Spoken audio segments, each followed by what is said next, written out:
계속해서 마태복음 우리 하나님 말씀 살펴보도록 하겠습니다. 오늘은 마태복음 3장으로 넘어가서 본문은 3장 1절에서 12절인데 우리 읽기는 7절에서 10절까지만 읽겠습니다. 3장 7절에서 10절 침례 요한에 관한 말씀 본문이 되겠습니다. 7절부터 10절까지 같이 읽겠습니다. 시작. 요한은 많은 스알베사 사람과 사두개파 사람들이 침례를 받으러 오는 것을 보고 그들에게 말하였다. 독사의 자식들아, 누가 너에게 닥쳐올 징벌을 피하라고 일러주더냐. 회개에 알맞은 열매를 맺어라. 그리고 너희는 속으로 주제넘게 아브라함이 우리 조상이다 하고 말할 생각을 하지 말아라. 내가 너에게 말한다. 하나님께서는 이 돌들로도 아브라함의 자손을 만드실 수 있다. 도끼를 이미 나무 뿌리에 갖다 놓았으니 좋은 열매를 맺지 않는 나무는 다 찍어서 불 속에 던질 것이다. 아멘. 자, 오늘 말씀을 가지고 위로에 앞선 회개라는 제목으로 하나님의 말씀 증거하려고 합니다. 우리가 믿고 있는 것처럼 예수님은 이 세상의 소망이시고 위로자이시죠. 이 세상 소망이자 위로자로 오시는 예수님을 준비시키기 위해서 하나님께서는 침례 요한을 먼저 보내신 거 아닙니까? 그래서 예수님이 침례 요한은 예수님의 선구자다. 또 예수님을 준비시키는 역할을 맡겼다. 이렇게 우리가 이해하고 있습니다.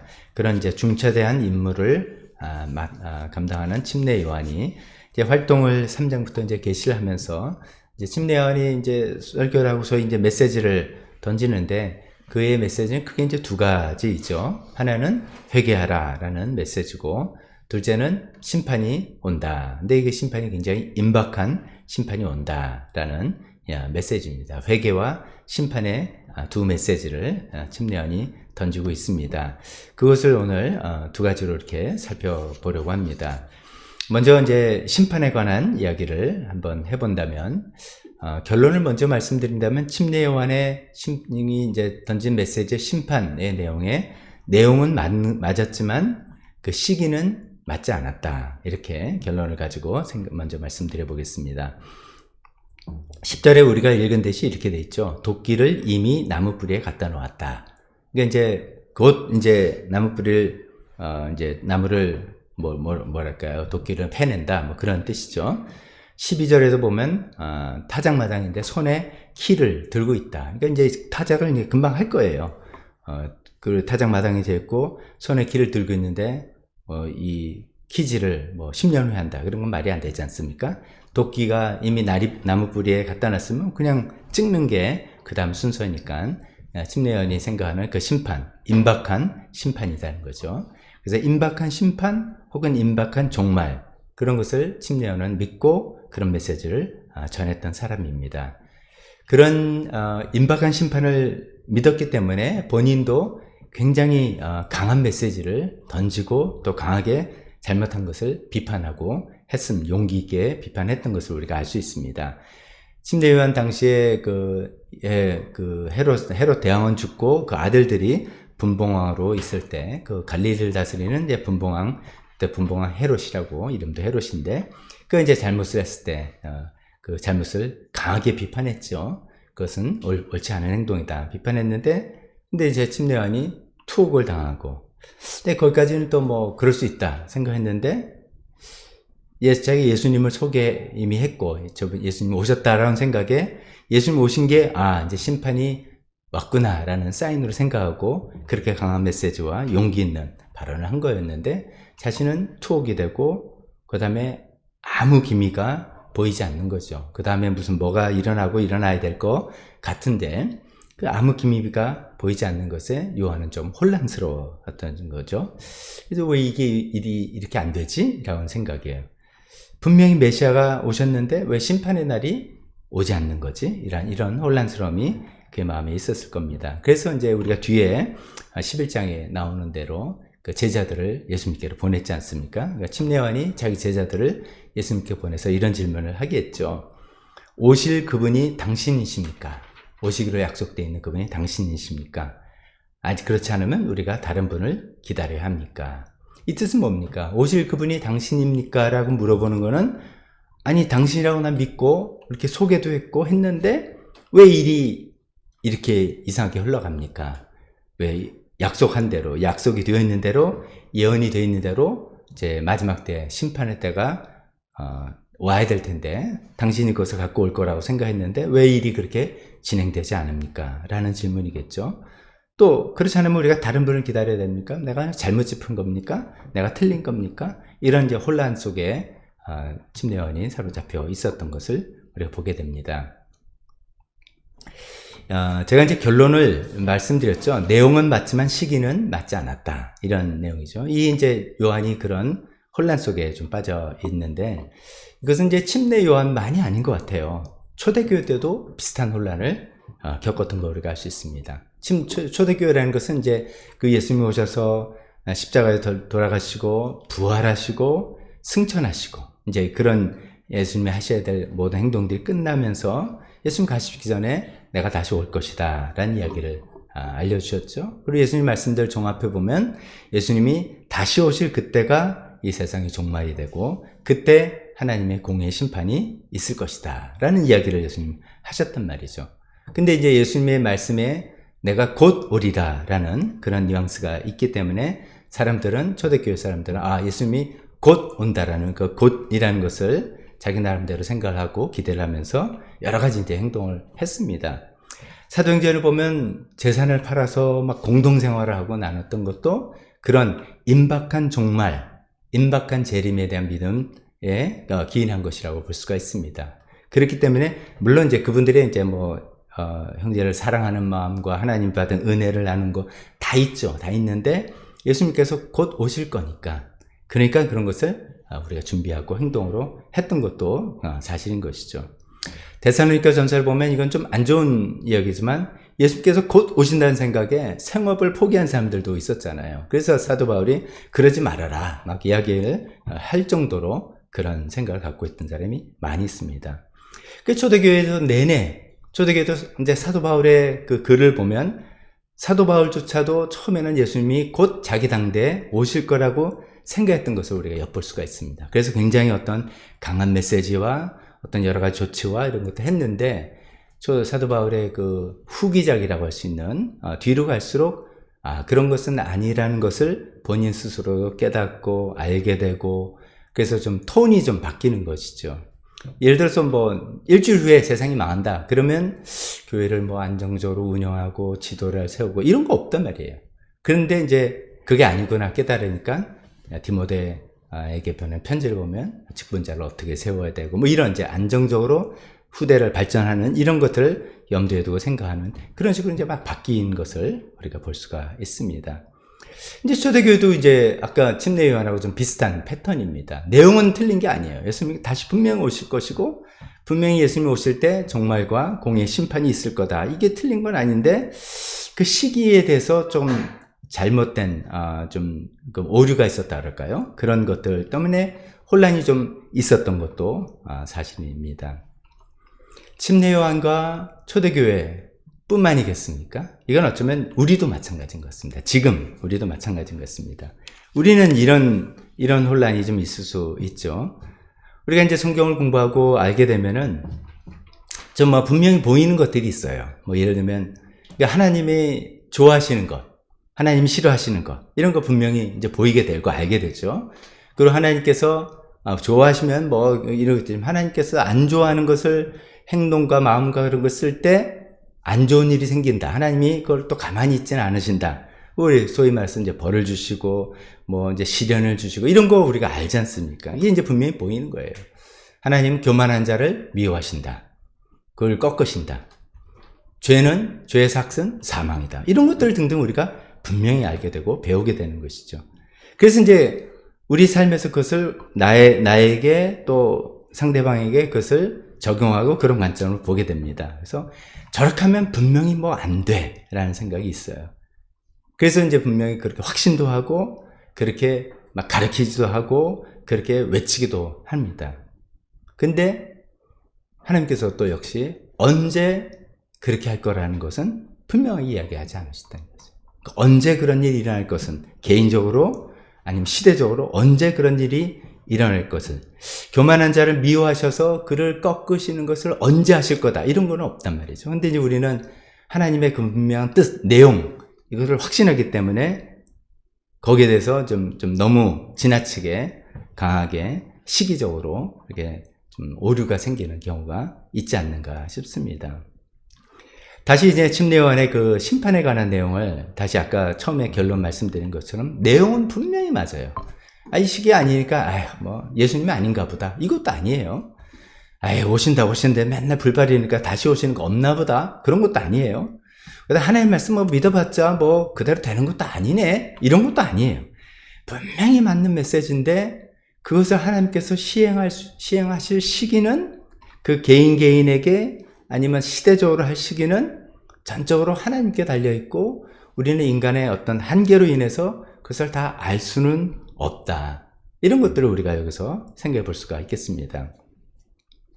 여러분 혹시 그 접이식 만안경 아십니까? 그 해적 영화 같은 데 보면 해적 선장이 주머니에서 딱 꺼내가지고 착착착 펴서 이렇게 멀리 이렇게 보는 그런 망원경 있잖아요. 그걸 한번 생각해 보세요. 접이식 망원경을 쫙 펴서 멀리 이렇게 보면 여기서 분명히 내가 보이는 사물이 저기 있는 거는 분명해요. 저기 보여요.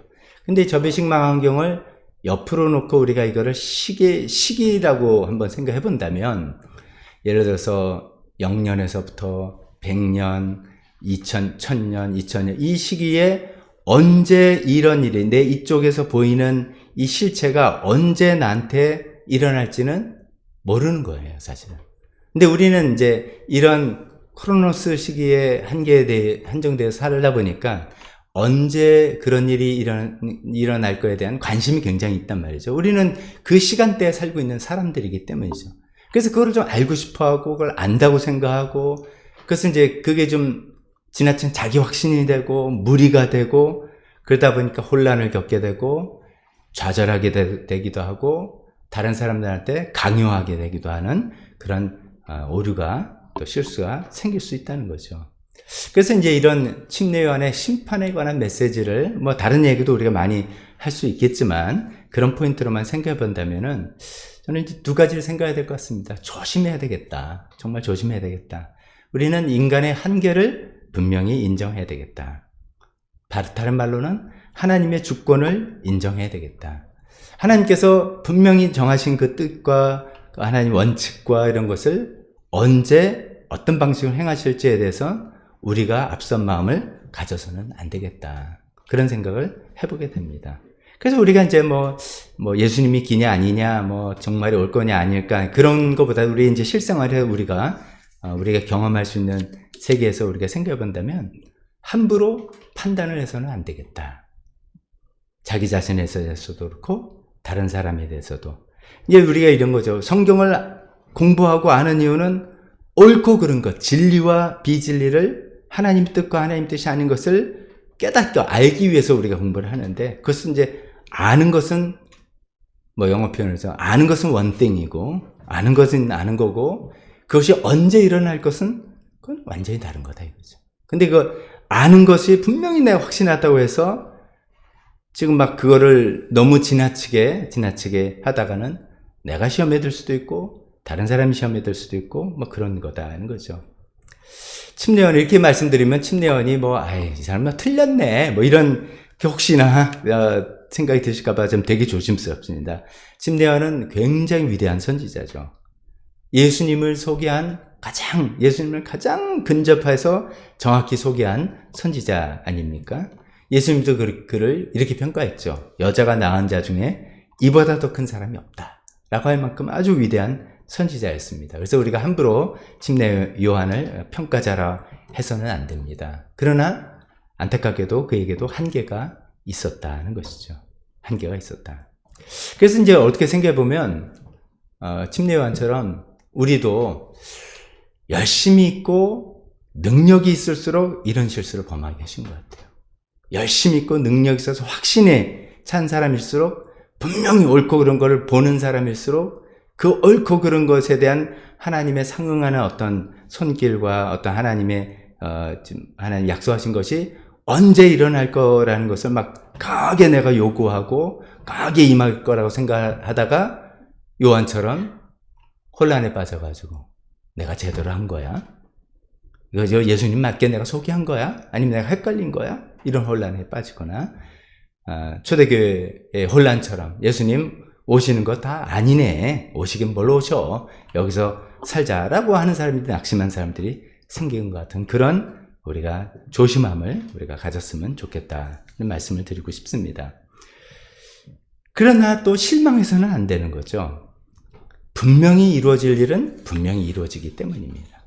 분명히 예수님은 다시 오실 것이고 분명히 그때는 침례요한이 말한 것처럼 나무 뿌리를 도끼로 찍을 날이 올 것입니다. 분명히 공의로운 심판이 행해질 날은 올 것입니다.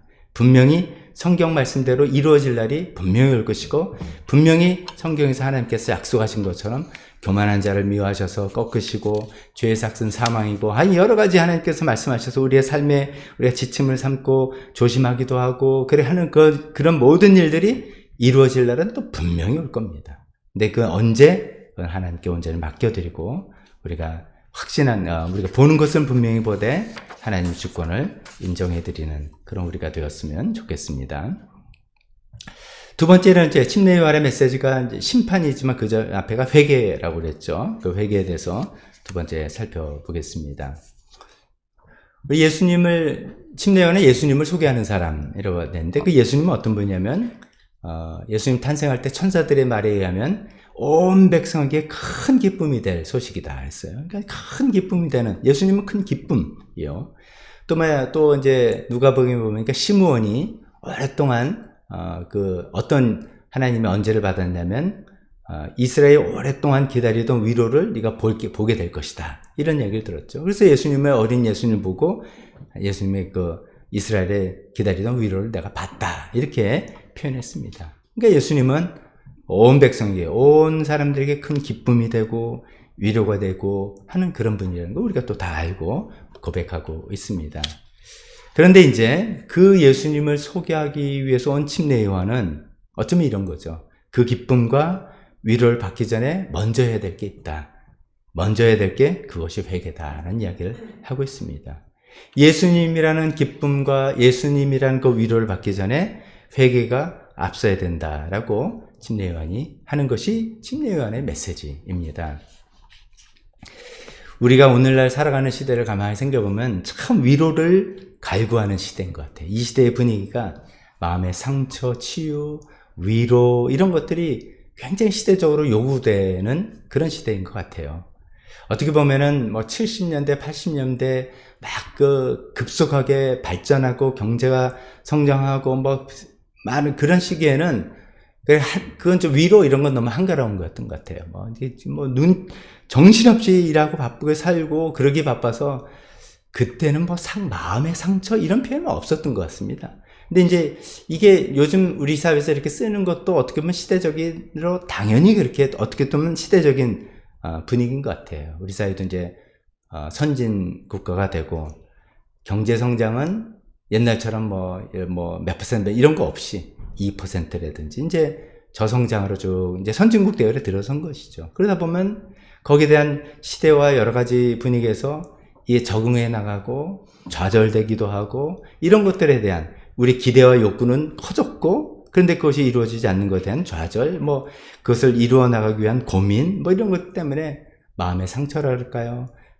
부담이랄까? 이런 것들이 점점 많아지는 시대예요. 그건 어쩔 수 없는 시대의 변화상, 우리가 그런 시기를 맞는 것은 틀림없습니다.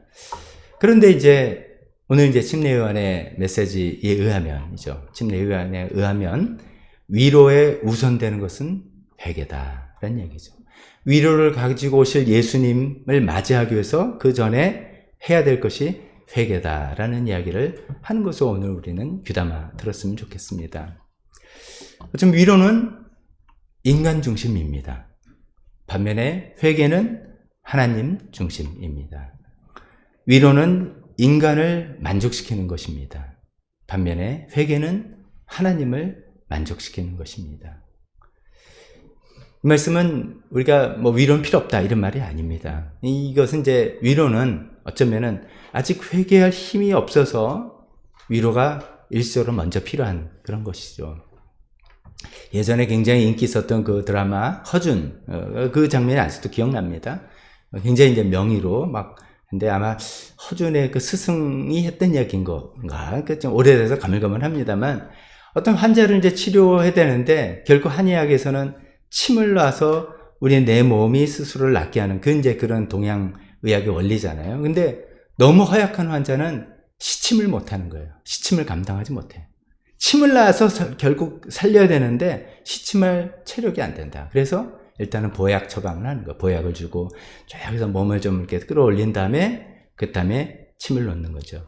근데 이제 그걸 조금 극대화 시킨다면 제가 조금 오류가 있을지 모르지만 보약만 먹는다고 낫지는 않는다는 거예요. 보약을 먹어서 몸을 이렇게 키운 다음에 침을 놔서 낫게 하는 건데 그 침을 놓을 상태가 안 됐으니까 일단 보약을 먹자 이런 것이죠. 그것을 이 말씀과 우리가 연결해 본다면 위로가 필요합니다. 너무 힘들고 너무 마음이 아프고 상처가 있기 때문에 약하기 때문에 그래서 이제 보약이라고 하는 위로가 우리에게 필요합니다. 근데 이 위로받았다고 끝이 아니라는 거죠. 우리에게 필요한 것은 회개를 통한 치료가 우리에게 필요한 것이고 그 치료로 통해서 예수님을 만나게 된다는 것이 침례요한의 메시지인 것입니다. 그래서 위로가 필요하지만 정말로 필요한 것은 회개다. 이렇게 말씀드릴 수 있겠습니다. 침례요한은 뭐 회개가 뭐냐 뭐 이런 얘기보다는 회개에 알맞은 열매를 맺으라는 강조를 했어요.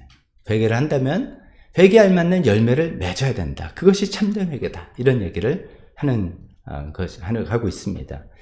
침례요한이 이제 집회를 하고 뭐 이렇게 모임을 하니까 뭐 많은 사람들이 인산인해 몰려 들어왔죠. 우리가 잘 아신 대로 정말 구약시대 이후에 400년 동안 이런 하나님의 선지자가 나타난 적이 없었기 때문이죠. 그거는 이제 뭐 그렇게 누가 활동한 사람 전혀 없어요. 그 뜻이 아닙니다. 이제 사람들이 느끼는 겁니다. 아, 하나님이 우리에게 저 사람을 통해서 말씀하시는구나가 확 느껴지는 그런 어떤 카리스마와 어떤 그 능력의 사람이 나타나는 것이죠. 그래서 사람들이 도시에서부터 뭐 성읍이라서 다 저쪽 광야까지 먼 길을 찾아나서 요한의 메시지를 듣게 됩니다. 그때 이제 우리가 읽은 본문에 의하니까 많은 바리새파 사람과 사두개파 사람들이 그냥 온 것도 아니고 침례를 받으러 왔다는 거예요. 그러니까 회개하고 침례를 받아라 이러는 거니까 오케이 그러겠습니다 라고 침례를 받겠습니다 라고 왔다는 거예요. 근데 요한은 그 사람들을 호통을 쳤어요. 독사의 자식들아 라고 호통했어요. 이게 조금 심한 거 아닌가 싶습니다. 예를 들어서 이제 우리 교회에서 누가 나 예수님 믿고 이제 침례 받고 그렇게 하겠습니다 라고 하는데 갑자기 제가 뭐 이렇게 이야기한다면 아유 그건 뭐 난리 나는 거죠. 뭐 그러면 뭐 얼마나 이상한 겁니까? 그런 상황이에요. 아니 침례 받겠다는데 근데 독사의 자식들아 왜 그랬을까? 원인은 간단한 거예요. 참된 회개가 없고 침례를 받는 게 중요한 게 아니라 우리 지금 말 교회를 나오는 게 중요한 게 아니라 그 안에 진정한 회개가 있어야 된다. 회개의 결과물로 침례를 받고 뭐 이렇게 있는 건데 그거를 생략한 채 그거는 없는 채 어떤 형식을 갖추고 어쩌면 이제 이 바리새파 사람들과 그 사두개파 사람들은 뭐 좀 염탐꾼의 입장에서 왔는지도 모르겠어요. 저렇게 센세이션을 일으키니까 요한복음에 의하면 비교해보면 그런 게 있지 않습니까? 저 사람이 되게 누군지 알아봐라 라고 지시를 받고 온 사람일 수도 있어요. 근데 뭐 다 우르르 침례받고 그러니까 저도 하죠 하면서 이건 어떡하나 이걸 또 염탐하려고 그랬는지도 모르겠습니다. 아니면 그냥 그 분위기에 자기도 휩쓸려서 좋은 게 좋은 거라고 했는지도 모르겠습니다. 포인트는 진정한 참된 회개 없이 어떤 침례라든지 신앙생활이라든지 이런 것들은 아주 불필요한 것 정도가 아니라 굉장히 가식적인 독사 자식이라고 호통을 들을 만한 그런 것이었다 하는 것이죠.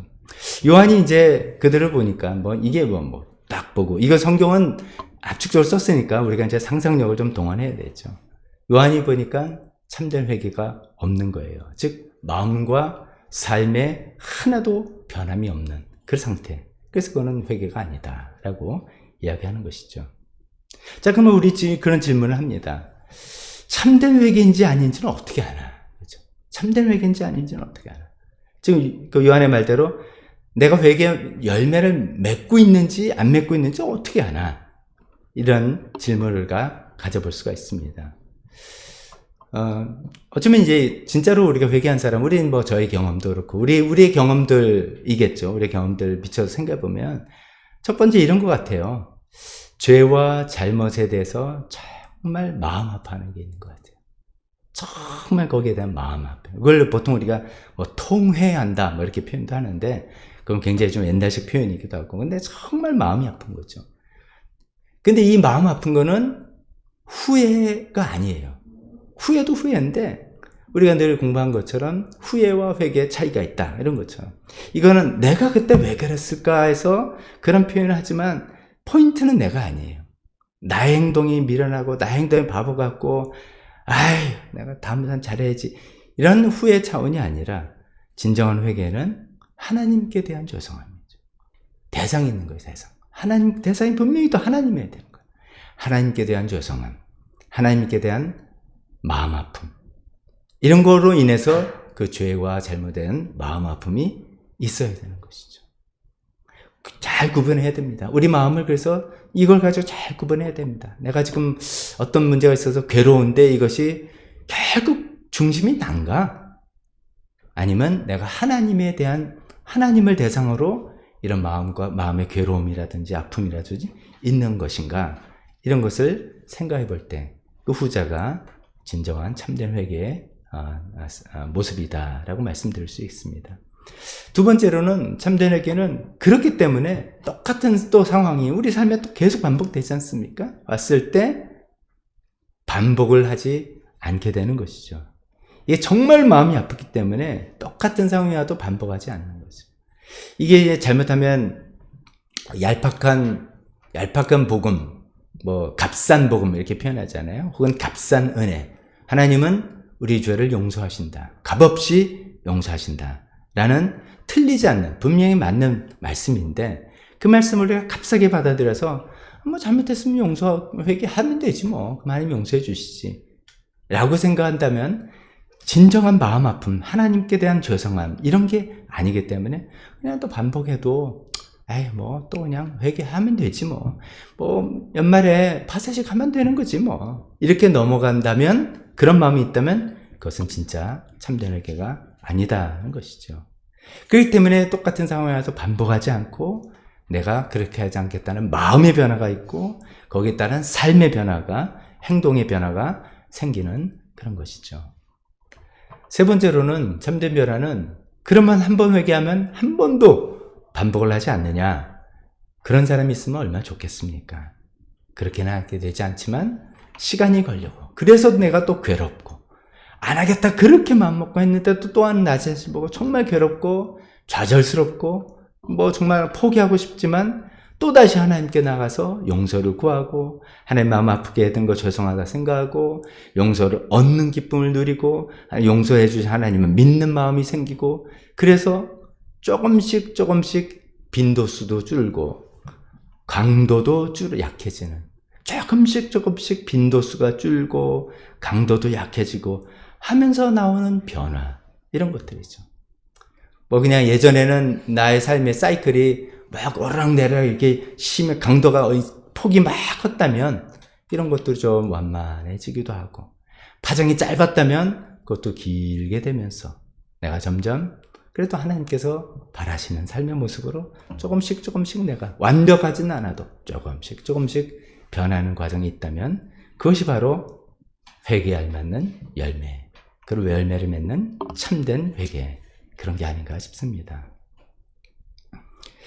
회개에 대해서 조금만 더 말씀드려보면, 우리가 좀 당시 회개에 이런 소리를 들으면 여러분 기분이 어떠세요? 참 그런 얘기 참 못하는 시대 같아요. 당신은 회개해야 되는 거. 특히나 교회에서 회개라는 단어는 제일 센 말일 것 같아요. 요즘에 느낌상. 그래서 그 말을 내가 하려고 그럴 때는 굉장한 자신감이, 우리 관계에 자신감이 있지 않으면 힘들어요. 그리고 그 말을 들으면 제일 기분이 나빠요. 그리고 제일 모욕감이 들기도 하고 뭐 그런 것 같아요. 근데 가만히 생각해 보면 그래 하긴 조심히 써야 돼요. 조심히 써야 되는데 사실은 회개하라는 성경에서 하나님께서 우리에게 회개하라는 말은 기분 나쁜 말이 아니에요. 사실은 기분 나쁜 말이 우리를 모욕감을 주거나 자존심을 꺾거나 뭐 이렇게 모멸감을 주거나 이런 게 아니라 사실은 우리를 살리기 위한 것이죠. 우리가 병원 간 거예요. 병원 가서 어떻게 이제 뭐 문제가 있어서 병원에 갔더니 진사를 쭉 검사를 해보고 했더니 하고 난 다음에 의사 선생님을 만났더니 의사 선생님이 아이고 환자님 왜 건강관리를 이렇게 안 하셨어요? 생활습관 이걸 좀 문진도 하고 막 했잖아요. 아휴 참 그러면 그게 좀 안 되죠. 그렇게 제가 술 담배 끊으라고 하지 않았습니까? 운동하라고 그러지 않았습니까? 라고 하는 말이 회개하란 말이에요. 그 말을 의사가 그 의사한테 그런 말 들을 때 기분 좋은 사람이 어떻습니까? 참 내가 기분 나쁜데 의사가 그런 얘기를 하는 이유는 당신은 뭐 이 세상을 이렇게 살았어? 정말 당신 쓸모없는 사람이구나. 이 얘기가 아니잖아요. 그러니까 이제 약물 처방해 봅시다. 아니면 수술 일정 잡고 이거 잘못된 거 떼내고 그다음에 뭐 재활도 하고 뭐 해서 이제 바로 잡고 나가 봅시다. 라는 얘기잖아요. 뭐 이렇게 좀 간단하게 말한다면 그게 성경적으로는 회개하라죠. 회개하라. 우리를 살리기 위해서 우리를 더 좋게 하기 위해서 회개하라고 성경은 계속 우리에게 이야기하지 않습니까? 그래서 어떻게 보면은 수시로 회개를 해야 되는 거죠. 정기적으로 건강검진 받듯이 우리는 뭐 국민건강보험에서 2년 만에 받는다고 하는데 이 회개는 우리 영적인 거는 정기적으로 어쩌면 매일매일 나 자신을 하나님 앞에서 점검해 보면서 회개를 해야 될 것 같습니다. 여러분 한번 생각해 보세요. 여러분이 마지막으로 내가 회개한다 라고 느끼면서 회개한 적이 언제인가? 내 삶에서 내 신앙생활에서 내 살아가는 삶에서 가장 마지막으로 회개했다고 느낀 때 그 타임이 언젠가? 제가 예전에 이제 이런 말씀 드렸던 거 기억하십니까? 어떤 피아니스트. 저는 뭐 검색해보면 그 번스타인이 했다는데 또 아닌 것 같아요. 번스타인 이야기가 아닌 것 같은데 잘 알려지지 않은 어떤 음악가인 것 같은데 하루를 연습하지 않으면 피아니스트인지 뭐 모르겠습니다만 하루를 연습하지 않으면 나 자신이 알고 이틀을 연습하지 않으면 비평가가 알고 사흘을 연습하지 않으면 청중이 다 안다. 이런 이제 말을 해서 이제 이게 패러디가 많이 생겼죠. 그러니까 연습을 게으리 하면 다 표가 난다, 티가 난다. 그런 말이죠. 그래서 그때 제가 이제 그거를 차용해서 한번 그런 말씀을 예전에 드렸지 않습니까? 하루를 회개하지 않으면 나 자신이 안다. 자신이 알아요. 어떻게 하냐? 이게 뭔가 하나님과 관계가 좀 찝찝해요. 하나님과 관계에 좀 자신이 없어요. 기도도 그런 것 같습니다. 우리 기도를 안 하면, 기도 생활을 안 하면 하나님과 관계에 자신이 없습니다. 교회 열심히 오고 뭐 해도 내가 기도 생활을 제대로 못한다. 이것이 굉장히 마음에 자책감이 들게 하고 사단이 이걸 가지고 우리를 얼마나 마음 옥죄고 그런 거예요. 똑같아요. 회개를 하루를 내가 하지 않으면 나 자신이 알아서 하나님과 관계에서 찝찝하기도 하고 자신감도 없고 또 괜히 짜증나고 답답하고 괜히 사람들 원망이 되고 내가 왜 이러지? 여러 가지 있겠지만 이 말씀이 오면 회개하지 않아서 그래요. 내가 하나님 앞에 나 자신을 깨끗하게 정화시키는 그런 것들이 없어서 그런 것이죠.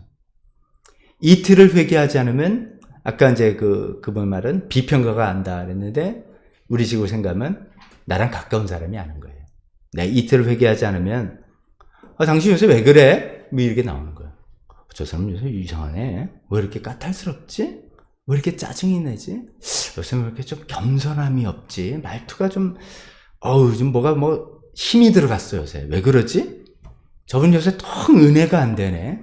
이 이제 우리 가까이 하니까 대화를 많이 해보고 가족이라든지 가까이 하는 사람들. 이틀을 회개하지 않으면 가까운 사람이 알고 사흘을 회개하지 않으면 모두가 안다. 모두가 아는데 자기만 모르죠. 자기 마침 이제 어떤 냄새나는 예를 들면 이제 어디 고깃집에서 식사하고 제가 어떤 모임에 갔을 때 저만 모르죠. 내 몸에서 얼마나 고기 냄새 나는 이게 뭐 좋다 나쁘다를 떠나서 다른 사람들은 아유, 저번 뭐 고깃집에서 식사하고 왔구만. 다 아는, 나만 모르는. 그런 거 똑같은 거죠. 내 몸에서 냄새나고, 나의 영성에서 뭐가 있는데, 자기만 모르고 있는 그런 어처구니없는 모습 되는 것이죠. 그 말씀으로 한번 우리가 또 적용을 해보면서, 수시로 회개하자. 뭐를 회개할 게 있어야죠. 회개할 게 무엇인지 알려주십시오. 라고 기도하면서 우리가 회개해서 하나님께서 우리를 더 낫게 해주시고 우리를 고쳐주시고 치유해주시고 그래서 예수님이 우리 마음에 온전히 들어올 수 있는 그런 시간들이 되었으면 좋겠습니다. 기도하겠습니다. 하나님 아버지, 침례요한처럼 훌륭하고 좀 위대한 하나님의 선지자도 지금 그 시기에 관해서는 약간 오차가 있었던 것을 보게 됩니다. 하나님, 우리도 하나님의 분명한 말씀이라고 알지만 또 거기에 대한 확신이 있지만 그 하나님의 말씀대로 시행하실 그 시기는 온전히 하나님께 맡겨드립니다. 그래서 우리 자신도 조심하고 또 한편으로는 낙심하지 않는 저희가 되기를 원합니다. 하나님 아버지, 우리를 고치시기 위해서, 살리시기 위해서 위로가 필요하지만 또 중요한 것은 회개가 필요하다는 것을 먼저 생각해 보았습니다. 하나님 아버지, 매일매일 하나님 앞에서 내 삶을 비춰보고 기도하는 시간을 통해서 주님 알려주시는 것을 인정하고 마음 아파하며 돌이키고 주님 고침받고 용서함 받는 저희가 되게 도와주시옵소서. 예수님의 이름으로 기도했습니다. 아멘.